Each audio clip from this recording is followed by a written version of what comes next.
Ma'am, मैं इस company में और काम नहीं कर सकती। मैं ये कंपनी छोड़ना चाहती हूँ। जॉब छोड़नी है? लेकिन हुआ क्या? कोई प्रॉब्लम है तो बताओ मुझे, मैं सोल्यूशन देती हूँ उसका। मैम, प्रॉब्लम ना आपके सामने है, लेकिन आप प्रॉब्लम को देखना ही नहीं चाहते हो। अरे क्या पहेलियाँ बुझा रही हो? साफ साफ बताओ कि क्या हुआ है तुम्हारे साथ। मैम, मेरी प्रॉब्लम वो संजय है। आपको पता है ना कि वो मेरा जूनियर है। जब भी मैं कोई काम करने जाती हूँ ना, तो वो मुझे सलाह देने लग जाता है, जैसे कि वो मेरा सीनियर है और मैं उसकी जूनियर हूँ। और आप होके कुछ बोलते ही नहीं हो उसे कभी भी। अरे अगर हर काम में आके तुम्हें सलाह देता है तो उसमें बुराई क्या है? अच्छी चीज़ों के लिए तो सलाह देता होगा ना, क्या प्रॉब्लम है इसमें? देखिए मैम, यही तो एक प्रॉब्लम है कि हमेशा आप भी उसी की साइड लेती रहती हैं। अगर ऐसे ही चलता रहा ना, तो मैं इस कंपनी में और काम नहीं कर सकती हूँ। अच्छा ठीक है, तुम जाओ, मैं देखती हूँ कुछ। ठीक है।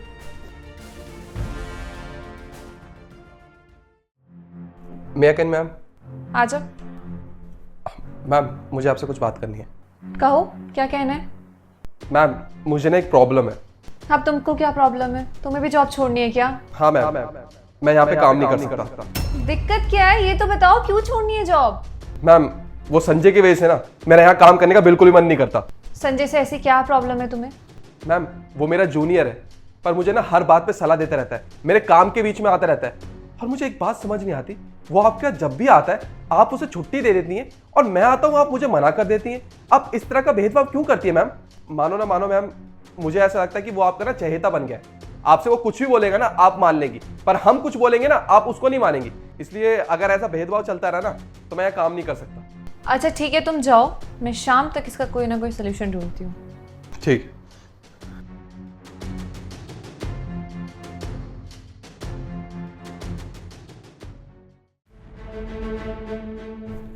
मैम, आपने मुझे बुलाया?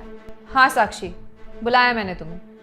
आज तुमने मुझसे कहा था ना कि तुम्हें जॉब छोड़नी है, तो मुझे लगता है कि तुम्हें इसकी ज़रूरत नहीं पड़ेगी, क्योंकि ये कंपनी मैं बंद कर रही हूँ। क्या मतलब मैम?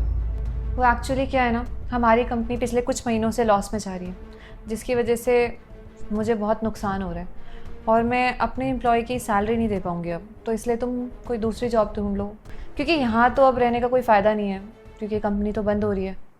मैम, आप ऐसा कैसे कर सकती हैं? आप हमें बिना नोटिस दिए हुए इस जॉब से नहीं निकाल सकती। और आप खुद सोचिए, हम भला एक दिन में कैसे नई जॉब ढूंढ लेंगे? देखो, कंपनी सिर्फ तुम्हारी नहीं जा रही है, इस ऑफिस में जितने भी एम्प्लॉय काम करते हैं सबकी नौकरी जा रही है, और मैं इसमें कुछ कर भी नहीं सकती क्योंकि हमारा प्रोडक्शन हाउस बंद हो रहा है, नुकसान में जा रहा है। मे आई कम इन मैम? कम इन, आओ। अभी मैं साक्षी को यही बात बता रही थी कि वो दूसरी नौकरी देख ले, क्योंकि हमारा प्रोडक्शन हाउस बंद हो रहा है। क्या मतलब? मतलब ये कि हमारी कंपनी पिछले कुछ महीनों से बहुत नुकसान में जा रही है, बहुत लॉसेस झेल रही है, और अब मैं एम्प्लॉयज़ की सैलरी नहीं दे पाऊँगी।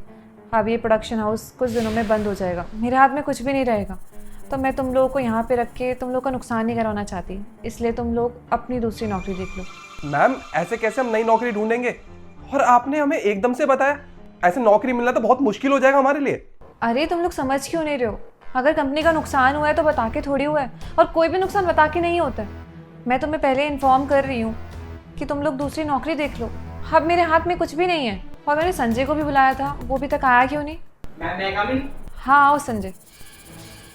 संजय, मैं अभी इन दोनों को यही बता रही थी कि कुछ दिनों में हमारा प्रोडक्शन हाउस बंद होने वाला है, तो ये दोनों दूसरी नौकरी देख रहे हैं, तो तुम भी अपने लिए दूसरी नौकरी देख लेना। यहाँ पे रहने का अब कोई फ़ायदा नहीं है तुम लोगों का। नई नौकरी? पर क्यों मैम? वो कंपनी लॉस में है और मैं तुम लोगों की सैलरी तो दे नहीं पाऊँगी, तो क्या फ़ायदा तुम लोग इस कंपनी में काम करो। कंपनी लॉस में है? मैम, आप ये बात अब हमें बता रहे हो? नहीं नहीं मैम, ये कंपनी छोड़ के हम कहीं नहीं जाएंगे। बदले में हम यहाँ पर और मेहनत करेंगे और इस कंपनी को फिर से ग्रो करेंगे। और रही बात सैलरी की, तो 1-2 महीना बिना सैलरी के हम काम कर लेंगे। संजय, तुम बिना तनख्वाह के भी काम करने के लिए तैयार हो? हाँ मैम, मेरे पास कुछ सेविंग्स हैं, मैं उनसे काम चला लूँगा। जब कंपनी प्रॉफिट में आ जाएगी तो फिर से आप दे देना। देखा तुम लोगों ने, तुम दोनों को हमेशा संजय से प्रॉब्लम होती थी। तुम दोनों को प्रॉब्लम होती थी कि मैं उसका साथ क्यों देती हूँ हमेशा। This is the reason.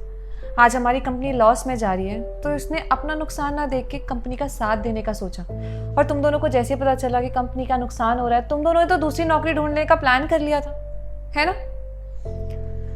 तुम लोग इन्फॉर्मेशन के लिए बता दूँ, कंपनी ना नुकसान में नहीं जा रही। ये सब कुछ ना मैंने इसलिए किया ताकि मैं देख सकूँ कि कौन कंपनी के लिए लॉयल है, और मुझे पता चल गया संजय कंपनी के लिए लॉयल है।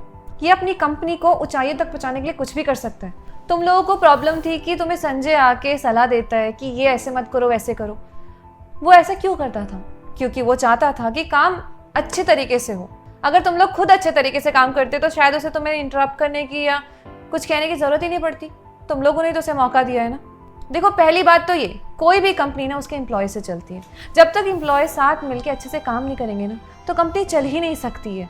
कंपनी एक इंसान से नहीं चलती है, बल्कि साथ मिलकर लोग काम करते हैं तब चलती है। देखो, मैं नहीं चाहती कि मेरे एम्प्लॉयज़ के बीच में किसी तरीके से भी कोई भी ग्रजेस हो या लड़ाई झगड़ा हो, क्योंकि नुकसान तो मेरी कंपनी का ही होगा ना। मैम, मुझे नहीं पता था कि इन लोगों को मेरी बातों से इतना बुरा लगता है। मैं तो बस यही सोच रहा था कि हम साथ में मिलकर इस कंपनी के लिए काम करें। अगर इनको इतना बुरा लगता है तो मैं उसके लिए माफ़ी मांगता हूँ। मैम, शायद मुझे बहुत बड़ी गलतफहमी हो गई थी और अब ना हम में कोई ग्रजेस नहीं होंगे। हम सारे साथ मिलकर काम करेंगे। अब जो भी मेरी गलतफहमी थी ना, सब कुछ क्लियर आउट हो चुका है। हाँ मैम, हमें हमारी गलती का एहसास हो चुका है और आगे से ना हमारे बीच में ऐसी कोई भी प्रॉब्लम नहीं होगी। देखो, मेरा अभी आप सब लोगों से बात करने का यही मोटिव था कि आप लोगों के बीच में जो भी मिसअंडरस्टैंडिंग है वो क्लियर हो सके, एंड आई होप वो क्लियर हो गई होगी। बाकी जो कुछ भी बचा है वो प्लीज़ आप लोग सॉर्ट कर लीजिए। मैं नहीं चाहती कि काम के दौरान ऐसी कोई भी बात आए। ठीक है, हम देख लेंगे। चलो।